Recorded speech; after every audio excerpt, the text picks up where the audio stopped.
Hello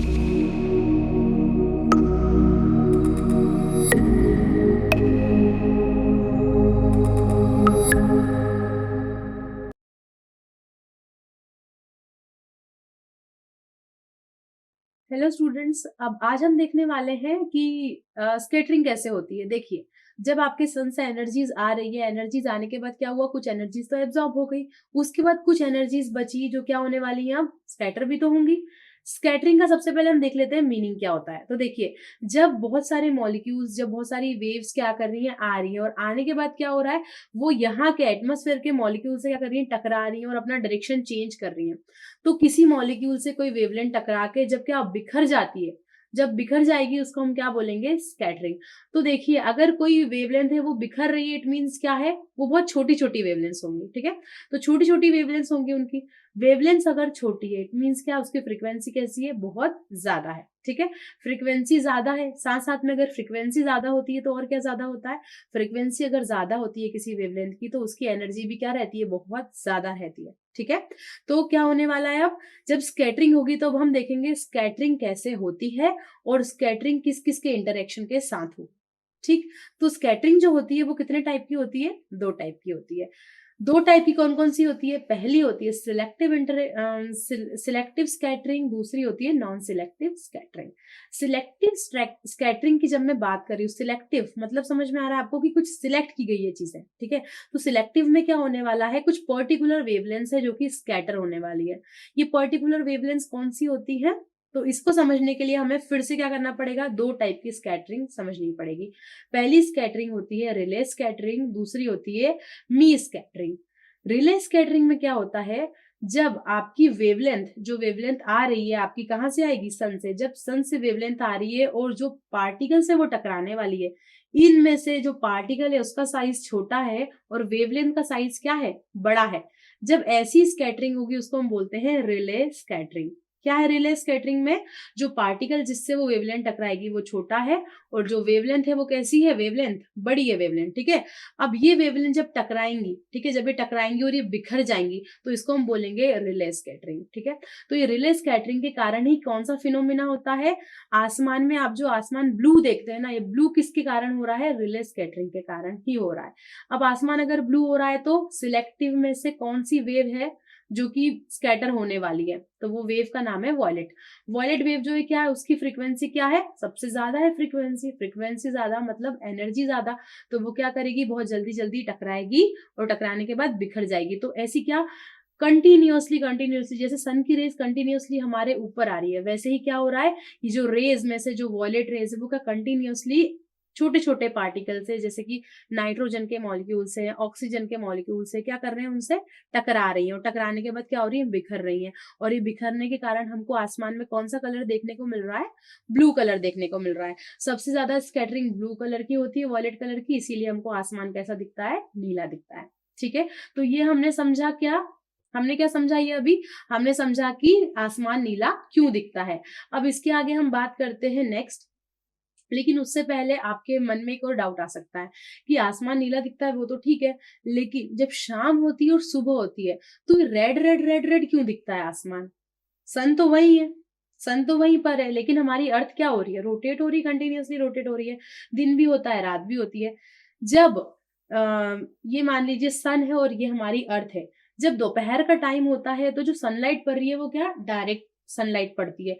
लेकिन जब evening रहती है और मॉर्निंग रहती है तो हमारी जो अर्थ रहती है वो थोड़ी सी क्या रहती है, टिल्टेड रहती है। जब टिल्टेड रहेगी तो ये जो वेव्स सीधी आनी चाहिए थी वो सीधी ना आके कुछ एंगल बनाती है, देखो ऐसे जाएंगी, मॉर्निंग में ऐसे जाएंगी, इवनिंग में ऐसे जाएंगी, क्योंकि हमारा अर्थ जो क्या हो रहा है, कंटिन्यूअसली घूम रहा है, हमारी जगह जो है वो कंटिन्यूअसली घूम रही है। तो अब ये जो वेवलेंथ है उनको ज्यादा ट्रेवल करना पड़ रहा है। जब वेवलेंथ को ज्यादा ट्रेवल करना पड़ रहा है तो जो छोटी छोटी वाली वेवलेंथ थी, जो जिनकी फ्रीक्वेंसी बहुत कम थी, वो क्या हो गया, वो पहले ही इंटरेक्ट होते होते वो फैल गई। ठीक है, वो बची नहीं। उसके बाद मतलब कि आपको जब इंटरेक्शन के लिए वहां तक जाना है, हमारे पास तक आना है, तो क्या हो रहा है, जो वॉलेट वाली थी उनकी क्या थी, वेवलेंथ कम थी, वेवलेंथ कम थी तो वो ऊपर ही खत्म हो गई। तो जिसकी वेवलेंथ सबसे ज्यादा होगी विजिबल लाइट में से, ठीक है, क्योंकि हमको क्या दिखती है, हमको तो सिर्फ विजिबल लाइट ही दिख रही है। ऐसा नहीं है कि हमको डिफरेंट डिफरेंट लाइट दिख रही है, हमको सिर्फ विजिबल लाइट ही दिखती है। तो विजिबल लाइट में क्या है, विबग्योर है। विबग्योर में से जो ब्लू लाइट थी वो तो कहाँ हो गई, ऊपर ही इनविजिबल होती गई।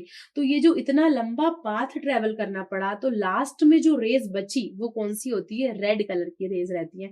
इसीलिए जब ये लंबा ट्रेवल करती है, मॉर्निंग की बात करें या फिर इवनिंग की बात करें, जब ये लंबा ट्रेवल करती है तो कौन सा कलर हमें दिखता है आसमान में, रेड या ऑरेंज कलर हमें दिखता है। ठीक है, तो ये वाला जो पार्ट है ये भी इसी का पार्ट है। आपको समझ में आ गया कि आसमान रेड क्यों दिखता है और आसमान ब्लू क्यों दिखता है। तो रेड कब दिखेगा, जनरली सनराइज और सनसेट के टाइम पे हमको रेड कलर दिखता है, और नून के टाइम पे हमको बिल्कुल कौन सा कलर दिखेगा, बिल्कुल साफ आसमान दिखता है, बिल्कुल ब्लू कलर। ठीक है, तो ये हमने बात की अभी रिले स्कैटरिंग की, जो कहाँ पे हो रही थी, बहुत ऊपर हो रही थी, जहां पे वेवलेंथ जो थी वो बड़ी थी और जो पार्टिकल का साइज था वो छोटा था। अब हम नेक्स्ट स्कैटरिंग की बात करेंगे, सिलेक्टिव में ही मी स्कैटरिंग की।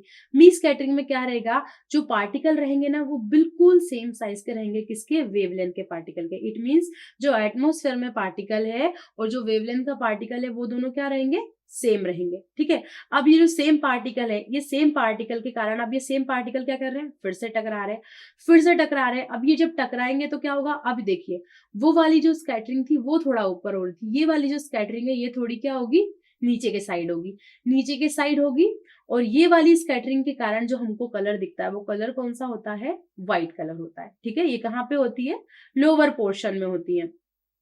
ठीक है, तो ये हमने बात की किसकी, सिलेक्टिव स्कैटरिंग की। सिलेक्टिव स्कैटरिंग में कौन कौन से कलर देखे हमने, फर्स्ट वाले में हमने देखा ब्लू कलर, और कौन सा कलर था, रेड कलर देखा।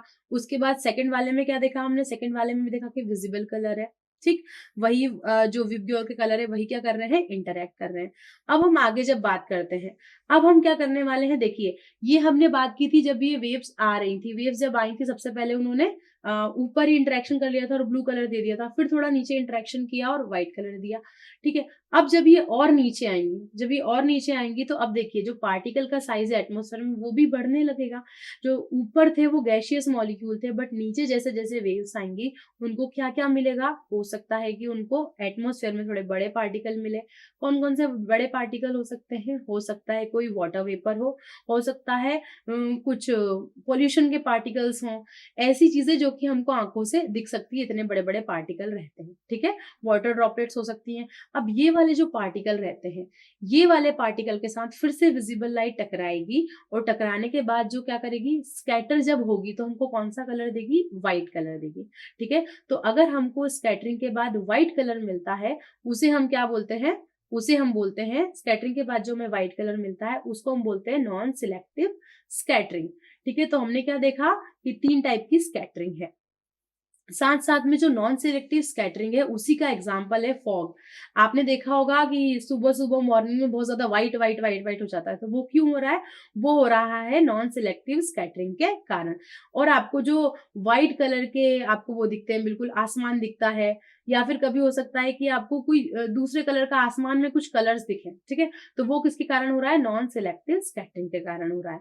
तो हमने आज स्कैटरिंग में क्या देखा कि स्कैटरिंग कितने टाइप की होती है, स्कैटरिंग क्या होती है, और स्कैटरिंग के कारण हमारे ऊपर क्या इफेक्ट, रिमोट सेंसिंग में क्या इफेक्ट पड़ने वाला है।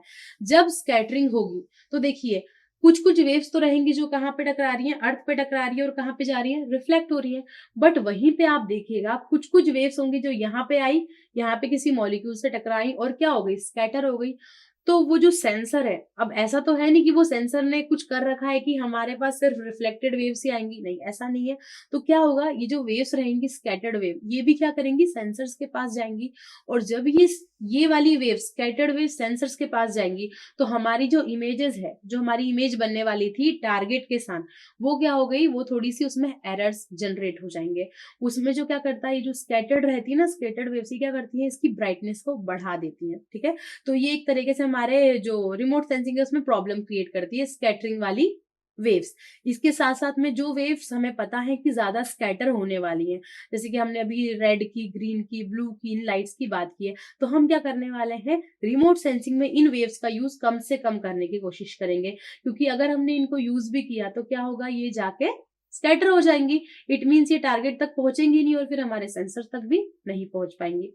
तो आज हमने देखा स्कैटरिंग में कि स्कैटरिंग कितने टाइप की होती है और इन स्कैटरिंग का हमारे रिमोट सेंसिंग में क्या हार्मफुल इफेक्ट है। Thank you.